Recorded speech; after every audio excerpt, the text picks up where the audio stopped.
Hi hello ನಮಸ್ತೆ friends. ನಾವಿವತ್ತಿನ ಈ ವಿಡಿಯೋದಲ್ಲಿ ನೀವೇನಾದರೂ 2025-26ನೇ ಸಾಲಿನ ಬೆಳೆ ವಿಮೆ ಮಾಡಿಸಿರುವಂಥ ರೈತರಾಗಿದ್ದರೆ ಬೆಳೆ ವಿಮೆಯ ಅಪ್ಲಿಕೇಶನ್ ಸ್ಥಿತಿಯನ್ನು ಹೇಗೆ ನಮ್ಮ ಮೊಬೈಲ್ನಲ್ಲಿಯೇ ಚೆಕ್ ಮಾಡಿಕೊಳ್ಳಬಹುದು ಮತ್ತು ಬೆಳೆ ವಿಮೆ ಮಾಡಿಸಿರುವಂಥ ರೈತರಿಗೆ ಬೆಳೆ ವಿಮೆಯ ಹಣ ಅಂದರೆ ಬೆಳೆ ಹಾನಿ ಪರಿಹಾರದ ಹಣ ಬರುತ್ತದೆಯೋ ಅಥವಾ ಇಲ್ಲವೋ ಎಂದು ಹೇಗೆ ನಮ್ಮ ಮೊಬೈಲ್ ಮೂಲಕವೇ ಚೆಕ್ ಮಾಡಿಕೊಳ್ಳಬಹುದು ಎನ್ನುವುದರ ಮಾಹಿತಿಯನ್ನು ಈ ವಿಡಿಯೋದಲ್ಲಿ ತಿಳಿದುಕೊಳ್ಳೋಣ.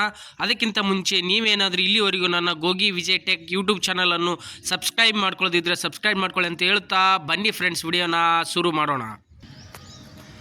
ಫ್ರೆಂಡ್ಸ್, ನೋಡ್ಬೋದು ನಾವು 2025-26ನೇ ಸಾಲಿನ ಬೆಳೆ ವಿಮೆ ಅರ್ಜಿ ಸಲ್ಲಿಸಿರುವ ರೈತರು ಬೆಳೆ ವಿಮೆಯ ಅಪ್ಲಿಕೇಶನ್ ಸ್ಥಿತಿಯನ್ನು ಚೆಕ್ ಮಾಡಿಕೊಳ್ಳಬೇಕಾದ್ರೆ ನಾವು ಸಂರಕ್ಷಣೆಯ ಅಂದರೆ ಈ ವೆಬ್ಸೈಟಿಗೆ ಬರಬೇಕಾಗುತ್ತೆ. ಈ ವೆಬ್ಸೈಟ್ನ ಲಿಂಕನ್ನು ನಾನು ವಿಡಿಯೋದ ಕೆಳಗಡೆ ಡಿಸ್ಕ್ರಿಪ್ಷನಲ್ಲಿಯೂ ಕೊಟ್ಟಿರುತ್ತೇನೆ.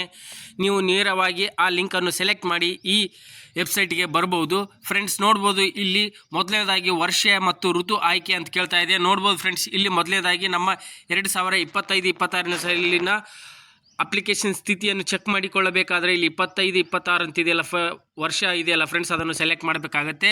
ಅದೇ ಥರ ಫ್ರೆಂಡ್ಸ್ ಇಲ್ಲಿ ಋತು ನೋಡ್ಬೋದು ಫ್ರೆಂಡ್ಸ್, ಇಲ್ಲಿ ನೀವು ಯಾವ ಋತುವಿನಲ್ಲಿ ಬೆಳೆ ವಿಮೆ ಮಾಡಿಸಿದ್ದೀರಿ ಎನ್ನುವುದನ್ನು ಸೆಲೆಕ್ಟ್ ಮಾಡಬೇಕಾಗುತ್ತೆ. ಅದೇ ಥರ ನೋಡ್ಬೋದು ಫ್ರೆಂಡ್ಸ್, ಇಲ್ಲಿ ಖಾರಿಫು, ರಬಿ, ಸಮ್ಮರ್ ಯಾವ ಸೀಸನ್ನಲ್ಲಿ ನೀವು ಬೆಳೆ ವಿಮೆ ಮಾಡಿಸಿದ್ದೀರಿ ಎನ್ನುವುದನ್ನು ಸೆಲೆಕ್ಟ್ ಮಾಡಬೇಕಾಗುತ್ತೆ. ಅದೇ ಥರ ನಾನು ಇವಾಗ ಖಾರಿಫನ್ನು ಋತುವಿನಲ್ಲಿ ಬೆಳೆ ವಿಮೆ ಮಾಡಿಸಿರುವುದರಿಂದ ನಾನು ಖಾರಿಫನ್ನು ಸೆಲೆಕ್ಟ್ ಮಾಡ್ತಾ ಇದ್ದೇನೆ.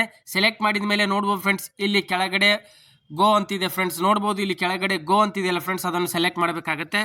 ಸೆಲೆಕ್ಟ್ ಮಾಡಿದ ಮೇಲೆ ನೋಡ್ಬೋದು ಫ್ರೆಂಡ್ಸ್, ಇಲ್ಲಿ ನಮ್ಮ ಸಂರಕ್ಷಣೆಯ ವೆಬ್ಸೈಟ್ ಓಪನ್ ಆಯಿತು. ನೋಡ್ಬೋದು ಫ್ರೆಂಡ್ಸ್, ಇಲ್ಲಿ ಸಂರಕ್ಷಣೆಯ ವೆಬ್ಸೈಟ್ನ ಡೀಟೇಲ್ಸ್ ಫುಲ್ ಡೀಟೇಲ್ಸ್ ಇಲ್ಲಿ ಬರುತ್ತೆ. ಬೆಳೆಯ ವಿಮೆಯ ಡೀಟೇಲ್ಸ್ ಬರುತ್ತೆ. ಅದರಲ್ಲಿ ನೋಟಿಸು, ಫಾರ್ಮರ್ಸು, ಇಲ್ಲಿ ಕೆಳಗಡೆ ನೋಡ್ಬೋದು ಫ್ರೆಂಡ್ಸ್, ಇಲ್ಲಿ ಸ್ಕೀಮ್ ರಿಲೇಟೆಡ್ ಡಾಕ್ಯುಮೆಂಟ್ಸು, ಈ ಥರ ಆಪ್ಷನ್ಸ್ ಬರುತ್ತೆ.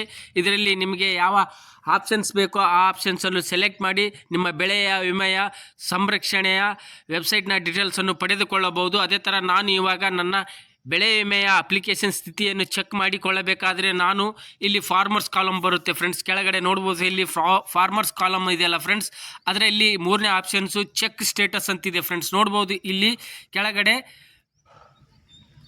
ನಮ್ಮ ಅಪ್ಲಿಕೇಶನ್ ಸ್ಥಿತಿಯನ್ನು ಚೆಕ್ ಮಾಡಿಕೊಳ್ಳಬೇಕಾದ್ರೆ ಇಲ್ಲಿ ಚೆಕ್ ಸ್ಟೇಟಸ್ ಅಂತಿದೆಯಲ್ಲ ಫ್ರೆಂಡ್ಸ್, ಅದನ್ನು ಸೆಲೆಕ್ಟ್ ಮಾಡಬೇಕಾಗತ್ತೆ. ಸೆಲೆಕ್ಟ್ ಮಾಡಿದ ಮೇಲೆ ನೋಡ್ಬೋದು ಫ್ರೆಂಡ್ಸ್, ಇಲ್ಲಿ ಮೊದಲನೇದಾಗಿ 2025-26 ಬರುತ್ತೆ ಮತ್ತು ಇಲ್ಲಿ ಪ್ರಪೋಸಲ್ ನಂಬರಿಂದನೂ ನಾವು ಬೆಳೆ ವಿಮೆಯ ಪ್ರಪೋಸಲ್ ನಂಬರಿಂದನೂ ನಾವು ಬೆಳೆ ವಿಮೆ ಅಪ್ಲಿಕೇಶನ್ ಸ್ಥಿತಿಯನ್ನು ಚೆಕ್ ಮಾಡಿಕೊಳ್ಳಬಹುದು. ಅದೇ ಥರ ಇಲ್ಲಿ ಮೊಬೈಲ್ ನಂಬರ್, ನಿಮ್ಮ ಮೊಬೈಲ್ ನಂಬರ್ ಹಾಕಿಯೂ ಕೂಡ ನಿಮ್ಮ ಮೊಬೈಲ್ ನಂಬರ್ ಹಾಕಿಯೂ ಕೂಡ ನಿಮ್ಮ ಬೆಳೆ ವಿಮೆ ಅಪ್ಲಿಕೇಶನ್ ಸ್ಥಿತಿಯನ್ನು ಚೆಕ್ ಮಾಡಿಕೊಳ್ಳಬಹುದು. ಅದೇ ಥರ ನಾನು ಇವಾಗ ನನ್ನ ಹತ್ತಿರ ಬೆಳೆ ವಿಮೆ ಮಾಡಿಸಿರುವಂಥ ಪ್ರಪೋಸಲ್ ನಂಬರ್ ಇರೋದರಿಂದ ನಾನು ಪ್ರಪೋಸಲ್ ನಂಬರನ್ನು ಸೆಲೆಕ್ಟ್ ಮಾಡಿ ಇಲ್ಲಿ ಕೆಳಗಡೆ ಪ್ರಪೋಸಲ್ ನಂಬರ್ ಹಾಕಿ ಅದೇ ಥರ ಇಲ್ಲಿ ಕ್ಯಾಪ್ಚರ್ ಕೋಡ್ ಹಾಕಿ ಸರ್ಚ್ ಕೊಡುತ್ತೇನೆ. ಬನ್ನಿ ಫ್ರೆಂಡ್ಸ್, ನಾನು ಇವಾಗ ಬೆಳೆ ವಿಮೆ ಅಪ್ಲಿಕೇಶನ್ ನಂಬರನ್ನು ಎಂಟ್ರಿ ಮಾಡುತ್ತೇನೆ. ಓಕೆ ಫ್ರೆಂಡ್ಸ್, ನೋಡ್ಬೋದು ಇವಾಗ ನಾನು ನನ್ನ ಪ್ರಪೋಸಲ್ ನಂಬರ್ ಹಾಕಿದ್ದೇನೆ. ಅದೇ ಥರ ಇಲ್ಲಿ ಕೆಳಗಡೆ ಕ್ಯಾಪ್ಚರ್ ಕೋಡ್ ಇದೆಯಲ್ಲ ಫ್ರೆಂಡ್ಸ್, ಕ್ಯಾಪ್ಚರ್ ಕೋಡ್ ಹಾಕಬೇಕಾಗುತ್ತೆ. ಬನ್ನಿ ಫ್ರೆಂಡ್ಸ್, ನಾನು ಇವಾಗ ಕ್ಯಾಪ್ಚರ್ ಕೋಡ್ ಹಾಕ್ತಾ ಇದ್ದೇನೆ. ನೋಡ್ಬೋದು ಇವಾಗ ನಾನು ಬೆಳೆ ವಿಮೆಯ ಪ್ರಪೋಸಲ್ ನಂಬರ್ ಮತ್ತು ಕ್ಯಾಪ್ಚರ್ ಕೋಡ್ ಹಾಕಿದ್ದೇನೆ. ಅದೇ ಥರ ಇಲ್ಲಿ ನೆಕ್ಸ್ಟ್ ಸರ್ಚ್ ಅಪ್ಲಿಕೇಶನ್ನ ಪ್ರಪೋಸಲ್ ನಂಬರ್ ಹಾಕಿದ್ದೇನೆ. ಅದೇ ಥರ ಕ್ಯಾಪ್ಚರ್ ಕೋಡ್ ಹಾಕಿ ಇಲ್ಲಿ ಸರ್ಚ್ ಕೊಡುತ್ತೇನೆ. ಕೊಟ್ಟ ಮೇಲೆ ನೋಡ್ಬೋದು ಫ್ರೆಂಡ್ಸ್, ಇಲ್ಲಿ ಕೆಳಗಡೆ ನನ್ನ ಅಪ್ಲಿಕೇಶನ್ ಪ್ರಪೋಸಲ್ ನಂಬರ್ ಮತ್ತು ಕ್ಯಾಪ್ಚರ್ ಕೋಡ್ ಹಾಕಿ ಸರ್ಚ್ ಕೊಟ್ಟ ಮೇಲೆ ನೋಡ್ಬೋದು ಫ್ರೆಂಡ್ಸ್, ಇಲ್ಲಿ ಕೆಳಗಡೆ ನನ್ನ proposal number, mobile number, Aadhaar card number ಮತ್ತು ನನ್ನ ಹೆಸರು ಮತ್ತು ನೋಡ್ಬೋದು ಫ್ರೆಂಡ್ಸ್, ಇಲ್ಲಿ ಸ್ಟೇಟಸ್ ಕೂಡ ವಿಮಾ ಕಂಪನಿಯಿಂದ ಅರ್ಜಿ ಸ್ವೀಕೃತಿಯಾಗಿದೆ ಅಂತ ಬರ್ತಾ ಇದೆ. ನೋಡ್ಬೋದು ಫ್ರೆಂಡ್ಸ್, ಇಲ್ಲಿ ನನ್ನ ಬೆಳೆ ವಿಮೆಯ ಅಪ್ಲಿಕೇಶನ್ ಅರ್ಜಿಯು ವಿಮಾ ಕಂಪ್ನಿಗೆ ನೋಡ್ಬೋದು ಫ್ರೆಂಡ್ಸ್, ಇಲ್ಲಿ ಯಾವ ಬ್ಯಾಂಕಿನ ಮೂಲಕ ಅರ್ಜಿ ಸ್ವೀಕೃತಿಯಾಗಿದೆ ಎನ್ನುವುದರ ಬ್ಯಾಂಕಿನ ಹೆಸರು ಕೂಡ ಇಲ್ಲಿ ಬರುತ್ತೆ ಮತ್ತು ಯಾವ ಬ್ರ್ಯಾಂಚು ಬರುತ್ತೆ. ನೋಡ್ಬೋದು ಫ್ರೆಂಡ್ಸ್, ಇಲ್ಲಿ ನಮ್ಮ ಬೆಳೆ ವಿಮೆಯ ಅಪ್ಲಿಕೇಶನ್ ಸ್ಥಿತಿಯ ಸಂಪೂರ್ಣವಾದ ಮಾಹಿತಿ ಬರುತ್ತೆ. ಅದಾದ ಮೇಲೆ ನೋಡ್ಬೋದು ಫ್ರೆಂಡ್ಸ್, ಇಲ್ಲಿ ನೆಕ್ಸ್ಟು ಇಲ್ಲಿ ಬ್ಯಾಂಕ್ ನೇಮ್ ಮುಂದೆ ಮತ್ತು ಇಲ್ಲಿ ಬ್ರಾಂಚ್ ನೇಮ್ ಮುಂದೆ ಇಲ್ಲಿ ನೆಕ್ಸ್ಟ್ ಇಲ್ಲಿ ಸೆಲೆಕ್ಟ್ ಅಂತಿದೆಯಲ್ಲ ಫ್ರೆಂಡ್ಸ್, ಅದನ್ನು ಕೊಡಬೇಕಾಗತ್ತೆ. ಕೊಟ್ಟ ಮೇಲೆ ನೋಡ್ಬೋದು ಫ್ರೆಂಡ್ಸ್, ಇಲ್ಲಿ ನಮ್ಮ ಅಪ್ಲಿಕೇಶನ್ ಸ್ಥಿತಿ ಯಾವ ದಿನಾಂಕ ಮತ್ತು ಯಾವ ಟೈಮಿಗೆ ಯಾವ ಸ್ಟೇಟಸ್ ಇದೆ ಎನ್ನುವುದರ ಬರುತ್ತೆ. ನೋಡ್ಬೋದು ಫ್ರೆಂಡ್ಸ್, ಇಲ್ಲಿ 10/10ಕ್ಕೆ 10ನೇ ತಾರೀಕು 10ನೇ ತಿಂಗಳ 5:42ಕ್ಕೆ ಅಪ್ಲಿಕೇಶನ್ ಅಕ್ಲಾಸ್ಡ್ ಬೈ ಇನ್ಶೂರೆನ್ಸ್ ಕಂಪ್ನಿಯಿಂದ ಆಗಿದೆ ಮತ್ತು ನೋಡ್ಬೋದು ಫ್ರೆಂಡ್ಸ್ ಇಲ್ಲಿ 28/8ಕ್ಕೆ ಅಪ್ರೂವ್ಡ್ ಬೈ ಬ್ಯಾಂಕಿಂದ ಅಪ್ರೂವ್ಡ್ ಆಗಿದೆ ಅಂತ ಬರ್ತಾ ಇದೆ. ನೋಡ್ಬೋದು ಫ್ರೆಂಡ್ಸ್ ಇಲ್ಲಿ 29/7ಕ್ಕೆ ವೆರಿಫೈಡ್ ಅಪ್ರೂವ್ಡ್ ಬ್ಯಾಂಕ್ ಮ್ಯಾನೇಜರಿಂದ ಅಪ್ರೂವ್ ಆಗಿದೆ ಅಂತ ಬರ್ತಾ ಇದೆ.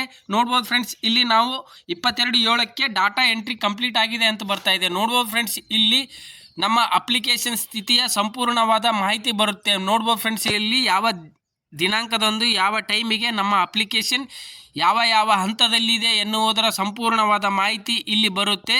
ಇದೇ ಥರ ನೀವು ಕೂಡ ನಿಮ್ಮ ಬೆಳೆ ವಿಮೆ ಮಾಡಿಸಿದರೆ ನಿಮ್ಮ ಅಪ್ಲಿಕೇಶನ್ ಸ್ಥಿತಿಯನ್ನು ನಿಮ್ಮ ಮೊಬೈಲ್ನಲ್ಲಿಯೇ ಚೆಕ್ ಮಾಡಿಕೊಳ್ಳಬಹುದು ಫ್ರೆಂಡ್ಸ್. ಓಕೆ ಫ್ರೆಂಡ್ಸ್, ಬೆಳೆ ವಿಮೆಯ ನೀವೇನಾದರೂ ಮಾಡಿಸಿದರೆ ನನಗೆ ಕಾಮೆಂಟ್ ಮಾಡಿ ತಿಳಿಸಿ. ಬೆಳೆ ವಿಮೆಯ ವಿವರವನ್ನು ನಿಮಗೆ ನೀಡುತ್ತೇನೆ ಅಂತ ಹೇಳುತ್ತಾ, ನಿಮಗೆ ಈ ವಿಡಿಯೋ ಇಷ್ಟ ಆಗಿದರೆ ವಿಡಿಯೋನ ಲೈಕ್ ಮಾಡಿ, ಶೇರ್ ಮಾಡಿ ಮತ್ತು ನನ್ನ ಚಾನಲನ್ನು ಸಬ್ಸ್ಕ್ರೈಬ್ ಮಾಡ್ಕೊಳ್ಳಿ ಅಂತ ಹೇಳ್ತಾ ಧನ್ಯವಾದಗಳು ಫ್ರೆಂಡ್ಸ್.